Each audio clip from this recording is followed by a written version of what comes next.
Installing LED driving lights, an LED light bar, camp lighting, or even reverse lighting can seem like a daunting task. But with an Adventure Kings wiring harness, it's an easy DIY job that you could do at home in a couple of hours. In front of me here, I've got the updated Adventure Kings plug and play harness that we've renamed the forward facing lighting harness. And that's to differentiate it from the rear lighting wiring harness. The main difference is that the forward facing wiring harness comes with these piggyback adapters designed to connect to your vehicle's headlights. That means that your forward facing lights are able to be controlled with your high beam switch in the vehicle. If you're installing camp lighting, you don't need that requirement. So the rear lighting wiring harness doesn't need those piggyback adapters. In this video, we're focusing on installing forward-facing driving lights. So if you're interested in how to install camp lighting or rear lighting, we've left some links in the description below. But for now, let's go through what you'll need for this install. Of course, to start with, you'll need the wiring harness. From there, you'll need some basic hand tools. And just a note, they may depend on your vehicle. I'm just using a 13 and a 10mm spanner. It also helps if you grab a thin piece of metal, like a metal coat hanger, and some electrical tape. That's going to help to feed the wiring through the firewall in the vehicle and into the cab. Finally, some cable ties that'll help you neaten up the install.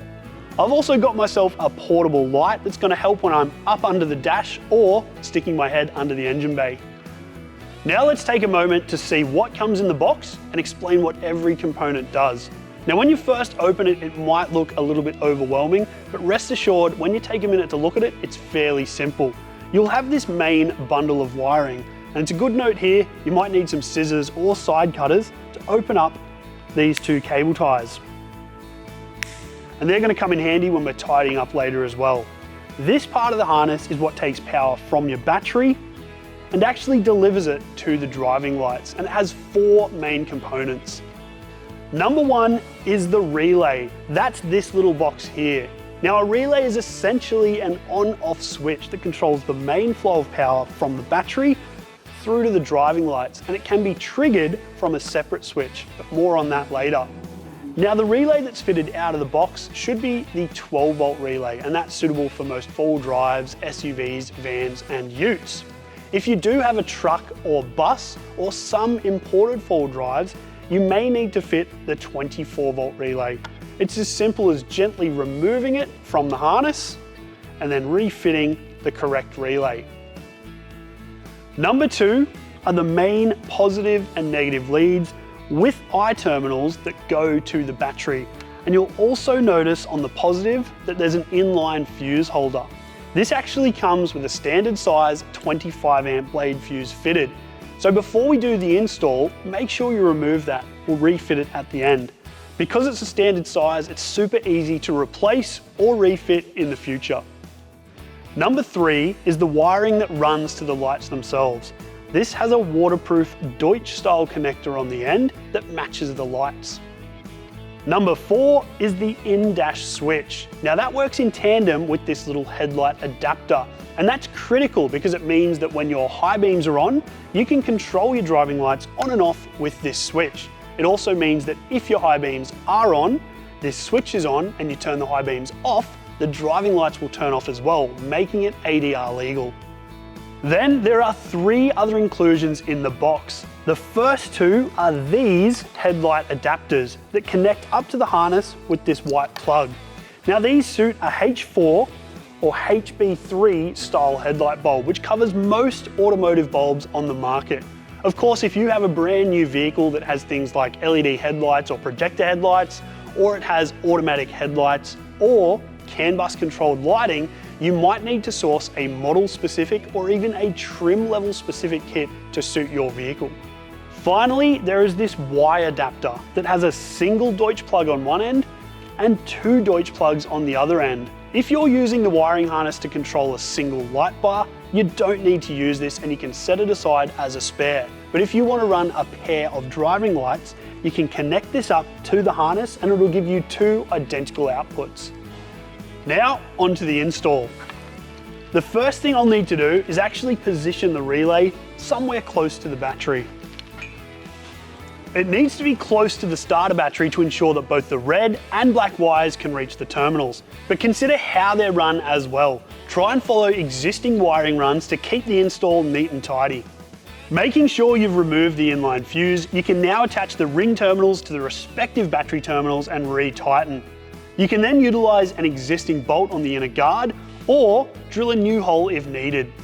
From there, you can mount the relay. And while you're doing this, make sure there's no tension on the wiring that could cause the connector to loosen or fall out while you're driving. Next, while we're at the front of the vehicle here, we can select the headlight adapter and connect it. So on this vehicle, I'm going to need the HB3. And be mindful that some vehicles will have multiple headlight bulbs, so make sure you're connecting to the right one. Every vehicle is different, but there'll usually be a rubber or plastic dust and water cover that seals off the back of the headlight. So remove that, locate the correct plug, disconnect it and connect the adapter in its place. Now make sure to connect the existing wiring to the other end of the adapter. And while you're doing that, make sure you reinstall the protective cover as well. With that connected, you can test your headlights and make sure everything is working as it should. Next, you can connect the white plug on the adapter to the white plug on the harness by simply clicking them together. You can tuck that part of the harness out of the way for now, but keep it loose in case we need to move it around for some extra length for other parts of the install. And remember, we'll tidy everything up at the end with cable ties. So the next step is going to be to run this grey plug down to the front of your vehicle where it will eventually connect up to your lights.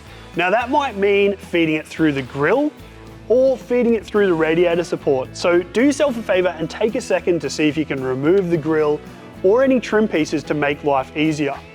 We're gonna feed that through here so it's out of the way, neat and tidy, and then out of the grille itself. From there, you can simply plug it into the light. Now, if you're using the Y splitter for 2 lights here, it's pretty much the same process. You'd plug it in to the grey plug, and then use these 2 outputs to go to your lights. Of course, making sure to potentially pull that wiring harness back through neatly, so you're only gonna see the very ends of this wiring.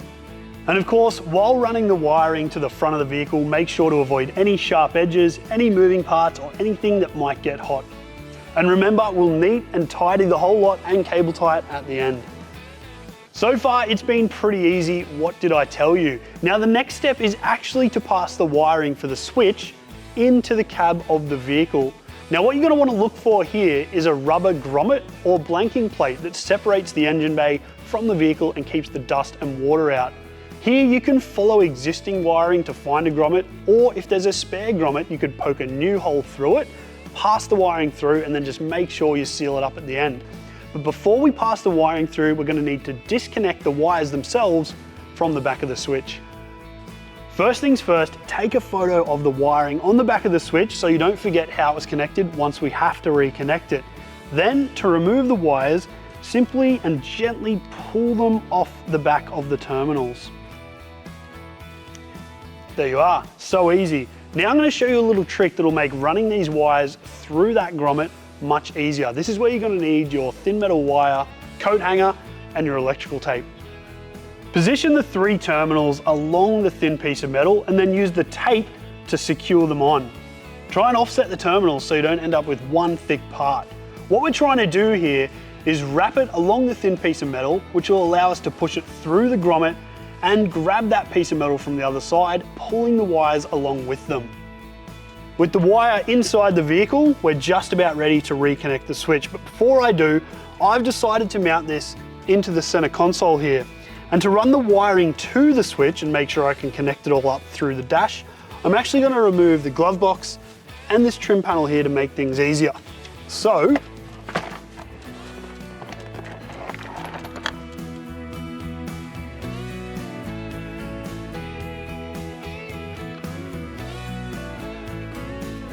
now before I put the trim pieces back on the inside of the vehicle or tidy up any of this wiring, I've made sure that this light bar actually lights up and works. So I've connected it all up, put the fuse back in the system, and then tested with the switch on, does my high beam turn the light bar on and off? And the answer is yes. How good is that? So with the Adventure King's forward-facing wiring harness, no cutting, no soldering, and in a couple of hours, you've got a perfect install. The last thing to do is just neaten up that wiring and put the glove box back in.